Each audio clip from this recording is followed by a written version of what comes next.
শীত, গ্রীষ্ম, বর্ষা, বছরভর পানীয় জলের সমস্যা। এই 2024-এ দাঁড়িয়েও তেষ্টা মেটানোর জল জোগাড় করতে কালঘাম ছুটছে মালদার চাঁচলের ধঞ্জনা গ্রামের বাসিন্দাদের। অকেজো হয়ে পড়ে আছে জল প্রকল্প। কল পৌঁছলেও জল পাওয়া দুষ্কর। কল আছে কিন্তু জল নেই, আর তীব্র জলসংকটে ভুগছে গোটা গ্রাম। এই ছবি মালদার চাঁচল 1 নং ব্লকের মহানন্দপুর গ্রাম পঞ্চায়েতের ধঞ্জনা গ্রাম। এই সেই ধঞ্জনা গ্রাম, যে গ্রামে 1000 মানুষ তারা বসবাস করে এবং প্রতিদিন তাদের যে পানীয় জলের দরকার, সেই পানীয় জল কিন্তু এখনো পর্যন্ত গ্রামে ব্যবস্থা করা হয়নি।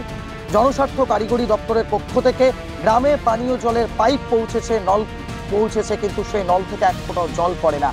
হ্যাঁ পৌঁছেছে, বাড়িতে আছে পাইপলাইন, জল পড়ছে না। জানি না কেন জল দিচ্ছে না। যতদিন তো বসে আছে এখানে অতদিন তো জল দেয় না।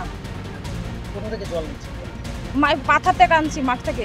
পৌঁছেছে বাড়ি বাড়ি তো আমাদের টুটি পৌঁছে গেছে নলকূপ, কিন্তু প্রথমত 2-1 মাস পর পরই আর জল পাওয়া যায় প্রায় বহুদিন থেকে। না, এখানে জল পৌঁছে না। কতদিন ধরে? প্রায় 1.5-2 বছর থেকে। জানা গেছে বছর দুয়েক আগে ধঞ্জনা গ্রামের বাড়ি বাড়িতে পিএইচির পক্ষ থেকে জলের পাইপ বসানো হয়, কিন্তু 1.5 বছর অতিক্রান্ত হলেও জল পাননি গ্রামবাসীরা। চৈত্রের শুরুতেই তীব্র হচ্ছে জল সংকট। জনস্বাস্থ্য কারিগরি দপ্তর থেকে ব্লক প্রশাসনের কাছে লিখিত অভিযোগ জানানোর পরও কোনো কাজ হয়নি বলে অভিযোগ।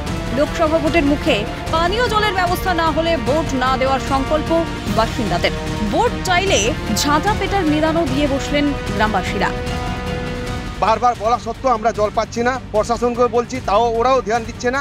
আর এবার আমরা মনে করেছি ভোটের আগে আমরা সব ভোট এখানে বয়কট করব, আর আমরা ভোট দিতে দিব না, আর কাউকে এখানে আসতেও দিব না। এটাই আমাদের হচ্ছে অভিযোগ। প্রার্থী ভোট চাইতে যাবে, পানির যদি এবার না ব্যবস্থা করে যদি ভোট চাইতে যায় তাহলে আমি ঝাঁটার বাড়ি ঢুকবো। আমি ভোট দিব না, আমি ঝাঁটার বাড়ি ঢুকবো। এবারকার ঢুকলে পড়ি আমার বাড়িতে আমি ঝাঁটার বাড়ি ঢুকবো। রমজান মাস তো চলছে, আর গত রবিবার এই পিএইচপি থেকে লোক এসেছিল, বাস 2-4 বার আরও এসছে, কিন্তু কোনো কাজ হচ্ছে না। এসছে বলে যাচ্ছে, আর কিন্তু কোনো কাজই হচ্ছে না। খালি বালতি কলসিতে জমছে অভিযোগের স্তূপ, আর জলেই ভাসছে শাসক দলের প্রতিশ্রুতি। অভিযোগটা শুনলাম, আমি পিএইচি ডিপার্টমেন্টের সঙ্গে কথা বলে নিচ্ছি কেন এখনো জলটা পৌঁছচ্ছে না মানুষের কাছে।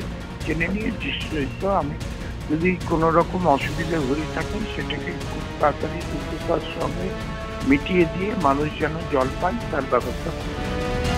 আসন্ন লোকসভা নির্বাচনে জলই হতে পারত তৃণমূলের জীবন, তবে এবার বোধহয় সেই সুযোগও হারালো ঘাসফুল। তো কারিগরি দপ্তর এই বিষয়ে চিন্তিত? আদৌ কি তারা এই ব্যাপারে কোনো পদক্ষেপ গ্রহণ করবে, না এইভাবেই দিনের পর দিন ধাপ্পাবাজি চলবে? প্রশ্ন তুলছেন গ্রামের বাসিন্দারা। এখন দেখার বিষয়, সামনে তো লোকসভা ভোট। লোকসভা ভোটের আগে কি গ্রামে জল পৌঁছবে? প্রশ্ন এখানে। মালদার চাঁচল থেকে অভিষেক সাহা, ক্যালকাটা নিউজ।